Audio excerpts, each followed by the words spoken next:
Ég heiti Hrönn og ég er á öðru ári í umhverfisskipulagi við Landbúnaðarháskólann.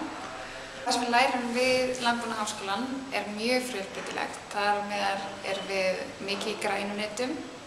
Aðallega utandyra þá erum við skipulag á stígum, skipulag á beðum, skipulag á görðum og við lærum mikið á náttúruna, hvernig er þetta að nýta hana. Ég er búsett hérna á Hvanneyri og er á skólagörðunum og mér líkar það mjög vel. Og það sem skerst mikið upp úr hvað þetta er lítið samfélag og hvað allir eru samheldnir og allir hjálpast að. Og þetta er mjög notalegt að vera hérna.